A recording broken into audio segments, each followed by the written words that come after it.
Bismillahirrahmanirrahim. Assalamu alaikum. I am Zumbal Khan presenting my 13th lecture of class 2 from New Oxford Social Studies. It's my revision lecture, unit number 6, important places, lesson number 11, public places, page number 54 to 56. Revisit book title page. Important places. Important places में कौन कौन से places आते हैं ये आपको पता है। और पब्लिक प्लेसेस, अब हमारे लेसन का नाम ही पब्लिक प्लेसेस है, ठीक है। पब्लिक प्लेसेस में हमारे पास बहुत सी चीज़ें आती हैं जहाँ पर हम विज़िट करते हैं, ऑलमोस्ट हर रोज़ ही विज़िट करते हैं। हॉस्पिटल है, मार्केट्स हैं, स्टॉल्स हैं और मॉल्स हैं, हॉस्पिटल, बैंक्स, इस तरह के हमारे रेगुलर रूटीन में ये चीज़ें होती हैं। अब देख लेते हैं यहाँ पर हमें क्या कह रहे हैं। In every town and village there are some important places. हर गांव में और शहरों में वो कह रहे हैं कि इम्पॉर्टेंट प्लेसेस होते हैं, यानी कुछ अहमियत रखने वाले कुछ ख़ास किस्म की जगह होती हैं। अब वो ख़ास किस्म की जगह कौन कौन सी होती हैं? These are the mosques, churches, temples, markets, schools, banks, hospitals and post offices. अब यहाँ वहाँ पर मस्जिदें होती हैं, गिरजाघर होते हैं, क्योंकि ऑफ कोर्स हमारे पाकिस्तान में सिर्फ मुसलमान नहीं रहते, मुस्लिम्स नहीं रहते, नॉन मुस्लिम्स भी रहते हैं, बहुत सारे और रिलीजन के लोग भी रहते हैं। तो उनके हिसाब से उन्होंने अपने अपने वो बनाई हुई है प्रे करने के लिए। अच्छा जी। और चर्च है, मंदिर है, मार्केट्स हैं, स्कूल हैं, बैंक है, हॉस्पिटल है, पोस्ट ऑफिस हैं, railway stations, airports and also important places, और विजिटिंग प्लेसेस भी होती हैं वहाँ पर। हॉस्पिटल, ये देखिए हॉस्पिटल है, फिश मार्केट है, फ्रूट स्टॉल है, ये नॉर्मली आपको हर जगह पर अवेलेबल होते हैं, ये आप देखते हो। अब मार्केट क्या होती है? अब ठीक है, मार्केट आप जाते हो, मोस्टली आप सब अपने पेरेंट्स के साथ, मदर के साथ शॉपिंग करने के लिए जाते हो। अब market is a busy place. Market क्या होती है? बिजी प्लेस होती है, जहाँ पे बहुत रश होता है, हर शॉप पे बहुत रश होता है।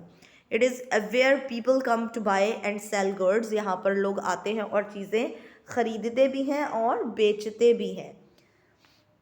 देर आर मैनी स्मॉल शॉप्स और स्टॉल्स इन अ मार्केट। आप मार्केट गए हो ना, इस तरह का, दिस वन, स्टॉल्स भी बाहर लगे हुए होते हैं, शॉप्स भी होती हैं और बहुत सी चीज़ें वहाँ पर लगी हुई होती हैं। In a big market there are many kinds of shop. You can buy food, clothes, machines, tools, books, toys and many other things. ये तो अब नॉर्मल मार्केट की बात हो रही है ना, जो आपके एरिया के पास होती है।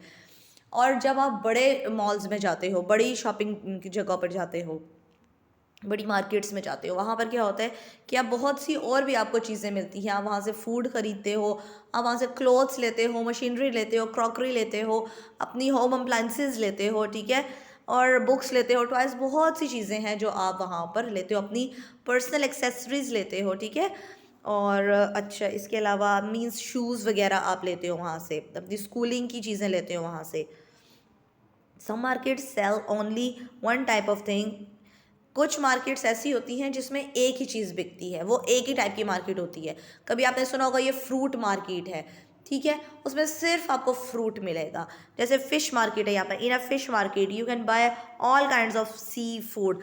फ़िश मार्केट में जब आप जाते हो तो उसमें सिर्फ आपको वहाँ पर सी फूड मिलता है, यानी फ़िश मिलेगी, प्रॉन्स मिलेंगे, और जो भी आपको सी फूड चाहिए होता है वो वहाँ पर आपको मिल जाता है। हर टाइप की आपको वहाँ पर फ़िश भी मिल जाती है, अवेलेबल हो जाती है। In a meat market you can buy different kinds of meat. In a fruit and vegetable market you can buy only fruit and vegetables. इसी तरह जब आप मीट मार्केट में जाते हो, वहाँ पर आपको मीट भी हर तरह का मिलता है, वाइट मीट भी मिलता है, लाइक चिकन। इसके अलावा आप फ्रूट मार्केट में जाते हो और वेजिटेबल मार्केट एक ही होती है या डिफरेंट भी होती है कभी कभी, उसमें आपको सिर्फ फ्रूट और वेजिटेबल मिलेंगे, इसके अलावा आपको और कोई भी चीज़ें नहीं मिलती। सो ये स्पेसिफिक हो जाती हैं, ठीक है, एक मार्केट। बट एक जो प्रॉपर मार्केट होती है उसके अंदर आपको हर चीज़ अवेलेबल होती है। Some markets are held once a week. कुछ मार्केट ऐसी होती हैं जो हफ्ते में सिर्फ एक बार आती हैं, लाइक जिसे इतवार बाज़ार आप लोग कहते हो, ठीक है, बुध बाज़ार कहते हो आप लोग। इस तरह की मार्केट्स होती हैं, वो कह रहे हैं सिर्फ हफ्ते में एक दफ़ा ही लगती हैं, एक दफ़ा ही मुनक्किद होती हैं, हेल्ड होती हैं। Farmers and traders bring their goods to market. People come to the market to do their weekly shopping. अच्छा, लोग आते हैं, क्या करते हैं कि वो लोग लगाते हैं जो भी बाज़ार, जो भी मार्केट उन्होंने लगानी होती है वीकली, वो लगाते हैं सारे फार्मर्स, और ये वो जो जो अपनी चीज़ें बेचने के लिए आना चाहते हैं वो आते हैं वहाँ पर, स्टॉल लगाते हैं अपना प्रॉपर, और फिर लोग आते हैं और अपनी वीकली शॉपिंग करते हैं। कुछ लोग मंथली शॉपिंग करते हैं, कुछ लोग वीकली शॉपिंग करते हैं, सबकी अपनी अपनी चॉइसेस होती हैं। सो ये लोग जो मार्केट में आते हैं इस तरह की, वो शॉपिंग करते हैं वीकली। अच्छा जी, यहाँ पर देख लेते हैं हम क्या कह रहे हैं। The post office. अब post office, general post office, post office आप कभी गए हुए होगे, ठीक है। आपके सिटी में जो बड़ा पोस्ट ऑफिस होता है, मेन पोस्ट ऑफिस, वहाँ पर भी जाते हो आप। जो नॉर्मल पोस्ट ऑफिस बनाए हुए होते हैं उन्होंने, वहाँ पर भी आप लोग कभी पोस्टिंग वगैरह करने जाते होगे, कभी पार्सल पोस्ट करने, लेटर पोस्ट करने, कोई रजिस्ट्री पोस्ट करने जाते हैं, ठीक है। A post office is a place from where you can send post cards, greeting cards, documents, important papers and parcels. This is called mail. As I have told you, ये सारी चीज़ें आप वहाँ से भेजने के लिए जाते हैं, और रिसीव करने के लिए भी कभी कभी आप वहाँ पर ही आ जाती हैं, या कभी आपका अगर एड्रेस सही हो तो घर पर आ जाती है डायरेक्ट, नहीं तो वो पोस्ट ऑफिस पर ही पड़ी हुई होती है, फिर आपको वहाँ से रिसीव करनी पड़ती हैं। You can also buy stamps and special envelopes at a post office. Post office से आप एनवलप्स भी ले सकते हैं, जिस तरह के ये an envelope, a stamp, a parcel, a post box. इसमें लेटर बॉक्स में कुछ भी चीज़ें डाल देते हैं, स्टैम्प लगती है यहाँ पर जब आपने कोई एनवलप किसी को कुछ भेजना होता है लेटर पे, और ये वो, और पार्सल पे भी कोई टिकट लगती है, टिकट लगती है ना स्टैंपिंग पे, जो जिस सिटी में आपने भेजनी होती है उस सिटी की लग जाती है। अच्छा जी, वो क्या कह रहे हैं आगे। You can use this to send letters through the post, ठीक है। As I have told you कि यहाँ पर जो स्टैंप लगती है वो आप लेटर्स पोस्ट करने के लिए यूज़ करते हो। When you send a letter you have to put a stamp on the envelope. जब आप लेटर में, इसमें लेटर में जब आप लिखते हो लेटर पूरा और उसके बाद एनवलप में डालते हो, यहाँ पर आपको स्टैंपिंग करनी पड़ती है, और यहाँ पर अपना एड्रेस और उनका एड्रेस लिखते हैं, और फ़ोन नंबर लिखते हैं उनका और अपना, ताकि आपको भी पता लगे कहाँ पर है आपकी जो भी चीज़ आप भेज रहे हो, और कॉल करने वाले को भी ट्रैक कर सके, जो दूसरे हैं रिसीवर्स जो होते हैं। Then you must put the letter in a post box. यहाँ पर पोस्ट बॉक्स में आप लेटर पुट कर देते हैं। A postman will collect the letter from the post box. फिर पोस्टमैन आता है, वो इसको ओपन करता है, जितने भी लेटर्स होते हैं, जो भी चीज़ें होती हैं, वो निकाल के अपने किसमें, बैग में डाल लेते हैं। Okay, all the letters are sorted at the post office and then sent to the people to whom they are addressed। फिर उसके बाद पोस्ट ऑफिस में लेके जाते हैं अंदर, फिर सेपरेट कर देते हैं सिटीज़ वाइज, ठीक है। फिर उसके बाद उनकी जो है वो डिस्ट्रीब्यूशन स्टार्ट हो जाती है, कि जहाँ का एड्रेस होता है वहाँ पर वो लोग डिस्ट्रीब्यूट करना स्टार्ट कर देते हैं वो चीज़ें।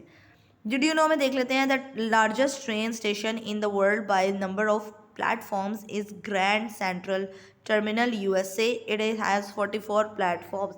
सबसे बड़ा उन्होंने कहा लार्जेस्ट जो पूरी दुनिया में ट्रेन स्टेशन है वो यूएसए में, यानी यूनाइटेड स्टेट ऑफ अमेरिका में है, जो 44 प्लेटफॉर्म्स हैं, जिसके बहुत बड़ा स्टेशन है वो। क्वेश्चन आंसर्स आपकी नोटबुक पर हैं, वो आप रिवाइज़ करेंगे, ठीक है। नेक्स्ट मैं आपको दोबारा से उनको रिवाइज़ इनको करवाऊंगी, लेकिन आपने अपने ओन पर भी रिवाइज़ करने हैं। वन मोर थिंग, होमवर्क अगर आपको बुक पे दिया जा रहा है तो वो आप बुक पर ही करेंगे। अगर होमवर्क आपको नोटबुक पे, मतलब आपके रजिस्टर्स के लिए कहा गया है, तो वो आप रजिस्टर पर करेंगे। बट ये नहीं कि आप रिवीजन और आप जो ये बुक वर्क होता है ये आप रजिस्टर पर करोगे, ऐसा नहीं करना आपने। रिवीजन बुक पर ही जाएगी जो बुक की है।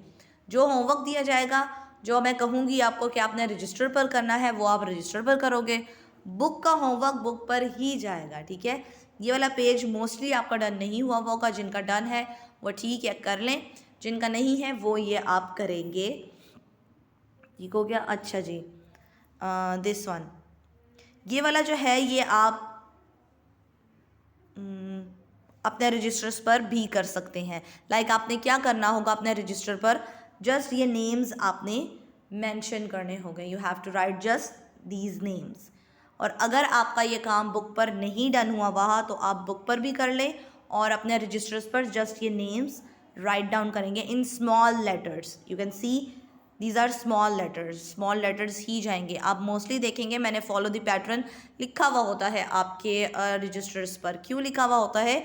क्योंकि जब आप डिक्टेशन वर्ड्स करते हो, जब आप वर्ड्स मीनिंग करते हो, जब आप वर्ड सेंटेंसेस करते हो, इनके जो वर्ड्स होते हैं वो आपके स्मॉल लेटर्स में आते हैं। और जब आप सेंटेंस बनाते हो तो फर्स्ट लेटर तो कैपिटल ही होता है, बट जो उसका वर्ड होता है, जैसे अगर ये मॉस्क है और इसका आपने सेंटेंस बनाना है, मॉस्क स्मॉल ही लिखा जाएगा, मीन्स इट इज़ वर्ड, और जब आप सेंटेंस बनाएंगे तो फर्स्ट लेटर कैपिटल आएगा। ये रूल होता है।